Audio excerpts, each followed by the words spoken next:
Hi everyone, hope you're doing alright, hope you're having a great weekend, hope you're keeping safe, hope you're keeping sane. Now, I've got a few more videos coming along, but I'm reading a book at the moment. It's called The British Bloke Decoded by a guy called Geoff Norcott. He writes a lot of comedy stuff for TV. I'll chuck a link in the description below to his site or his book or whatever. It won't be an affiliate link, but I do want to give him great credit because this particular chapter, and it's only short of this book, I think really rang true with me, and I'm sure it will with you, which is why I've gone full Jackanory, and I'm going to share this particular chapter, which is entitled Men's Intuition, with you guys today. The subtitle of this chapter is More Than Half of British Men Gamble, which I think in and of itself is sort of quite a scary statistic. I might comment on some of it along the way, but otherwise I just wanted to sort of share this with you guys, and I'd strongly recommend this book, by the way. It's made me laugh, it's made me sort of think a lot, and in this instance it's actually made me switch on the camera on a lovely sunny day when I could be outside and share it with you guys. Throughout history, there have been a fair number of blokes who believe they can predict the future. Sometimes it's fellas like Nostradamus prophesying the end of humanity. Sometimes it's politicians making ominous speeches, and sometimes it's your dad's mate spending all day down the bookies because he thinks he can work out who has the fastest dog. This last example represents the most common form of male soothsaying, and that is gambling. For most blokes, the occasional bit of gambling is a measured pastime. However, they'll often harbour the daydream that they could take it further and talk in hushed, reverential tones of the bloke who they knew who actually made a living from gambling, and more on that in a future video. The need to believe in this mythical individual speaks to a particular fantasy that, for men, that they can not only win the occasional cheeky 20 quid here and there, they can actually monetise their unique talent for watching sport. I'm not saying there haven't been men who have gambled and done okay for a while, but we tend to mysteriously leave their story at the point they won 30 grand at Cheltenham, not 2 years later when they were selling their kids' Xbox at cash converters. Serious gambling is something I've never had the gene for. Not only do I not have it in my blood, I just don't get what the buzz is. I've had plenty of friends who do get their kicks, and it's always perplexed me. I spent the day at Cheltenham races with one mate who likes to put a bet on, which is a classic blokey understatement in the same way that he can handle himself usually means that he's a violent psychopath.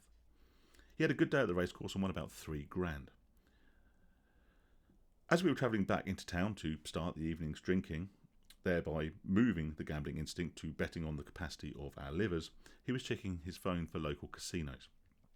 I spoke to him a few days after that and asked why he'd eventually left a great night out to carry on gambling and ultimately lose most of his winnings, as it turned out. He said it was because he was chasing the rush. But what was the rush like? I didn't understand. He explained, you know when you're driving and the car in front suddenly comes to a halt and slams on the brakes? I nodded and waited. He gestured with his hands as if to say, voila, there's your buzz. I replied, that's a horrible feeling. He looked a bit rueful and said, well, we all gamble on something. As a hobby or addiction, gambling has changed a lot in my lifetime.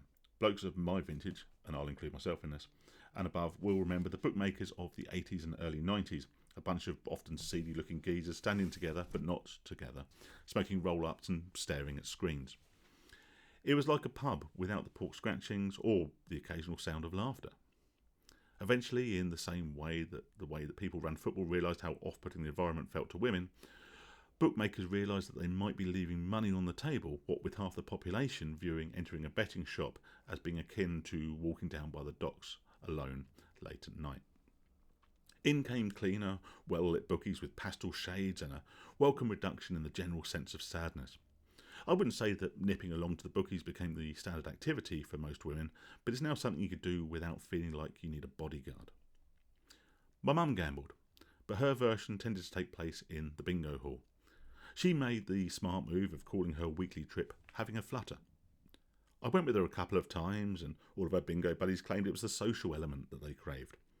But once the caller started, they had their dabbers brandished like weapons and stared daggers at the lucky cow who called house ahead of them.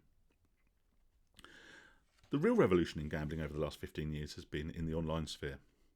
This industry has evolved to hook young men with devastating efficiency. Adverts depict impossibly handsome men dressed like the descendants of the Peaky Blinders, checking their phones while inevitably accompanied by a wag-style trophy blonde. Female online gambling in the forms of sites such as Foxy Bingo have been on the rise too. Overall participation in some form of gambling runs at nearly 50-50 these days, but the percentage of people who go on to become compulsive and form addictions are overwhelmingly men. One such innovation, which is always going to be catnip to blokes, is cashing out, where the gambler gets to feel like Gordon Gekko holding his nerves on deals which could make millions, as opposed to Gordon from Telford deciding whether to take 25 quid winnings because Swindon have just taken the lead against Newport County. The genius of the Bookmakers marketing is to play to the male tendency to fantasise. If they're not trying to make you think you're Tom Selby or Tommy Selby crossed with Jeff Bezos, the other way gambling markets itself is by suggesting that betting is akin to being involved in the sport itself. For a while, Sky Bet ran a campaign saying it matters more when there's money on it. No shit. Everything matters more when there's money involved. Gambling, divorces, your relationships with family when they read out your will. They were trying to encourage men to find a new level of sporting meaning by leveraging their own finances. Typically, no one would care too much about a midweek Papa John's trophy game between Portsmouth and Leyton Orient. But if you stick 20 quid on it ending 0-0 in normal time, and you're practically in the dugout. If Ray Winston uses this slogan, I'm going to sue for royalties. I suspect this strategy plays to the sense of wonderment at sport, which many men felt in their younger days but lost as they grew older. As you age and other commitments compete for your attention, it gets harder to zero in to some degree unless there's money on it. If there's money involved, you're believing in Sports Santa again, like a 30-year-old leaving out reindeer food on a 10th floor flat.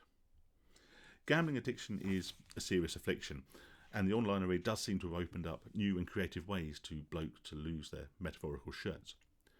For most of us, sticking the odd bet on remains a sensible pastime. The majority of my mates bet sensibly and tend to go small on something like an accumulator. They put down anything from 5 to 20 quid, trying to predict numerous results where the odds are similarly multiplied and they could walk away with several £1,000s. It seems simple on paper. You pick a bunch of odds-on favourites, but bring your blokey sporting intuition to bear as you stick an unlikely X by Middlesbrough on an away win. The other mortal males would never dream of backing Borough that weekend, but you have contacts. And by contacts, I meant you were listening to a football podcast with Micah Richards and found out the keeper has finally shaken off that troublesome wrist injury. Pretty much no one ever wins big on football accumulators, in the same way that no one ever wins that luxury sports car being raffled in the airport departure lounge.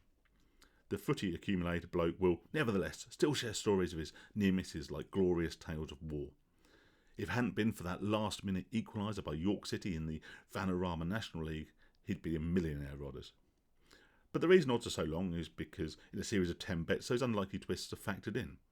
Bookmakers don't become millionaires by not knowing that sometimes a team of absolute donkeys might shin one into the net during that last minute of injury time. Maybe the accumulator bloke doesn't ever want or expect to win. The real story is the close shaves, the last minute penalties which rob them of their early retirement in Marbella. At least society has a long-standing understanding of men who like to gamble. The more recent crypto phenomenon is a lot less well established and even more confusing. The crypto guy is way more tedious than a bloke posting photos of his betting slip on social media. The crypto guy is willing to invest in pretend money, then spend the next 6 years of his life monitoring that 1/1000th of a Bitcoin like a male penguin nursing an egg. It's not to say there won't be blokes who do well out of crypto, but it's unlikely to be you. My view has always been that if there's advertising to schmucks like me, the big ship has probably already sailed. Gambling speaks to an innate sense in many blokes that we want and sometimes need to take risks. Perhaps the gambling impulse is a deeper manifestation of the two sexes' relationship with the past, present and the future. The phenomenon of women's intuition suggests they fancy themselves as shrewd readers of everything that's happened before. The equivalent delusion that men suffer from is the idea they can predict everything that will happen from this point on. Maybe not floods, house prices, or whether she'll stay with you when the kids leave home, but we do fancy ourselves to call the upcoming score in the upcoming Ashes series. Gambling is and has always been a mug's game. If you need further evidence, look no further than the vibrant betting markets in and around Kim Jong-un.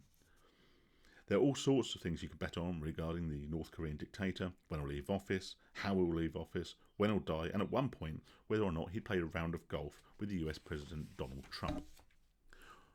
What kind of psychopath bets on the next move of a psychopath? And if you're still not convinced that gambling's a mugs game, Paddy Power in the past offered odds on when the world would end. If you were correct and your estimation beat the expectations of every respectable scientist, how the hell do you propose to collect your winnings? But maybe winnings aren't the point. Maybe it's just getting to proudly text your mate a picture of your betting slip just before a giant meteor slams into the earth with the caption, "Call it." There's no way of checking, but I guess every single person who has bet on the date of the world ending was a bloke. There wouldn't be too many women in their right mind who would bet on something so ridiculous. Britain's richest woman is, after all, a bookmaker, which says it all. Stay safe and stay sane, everyone.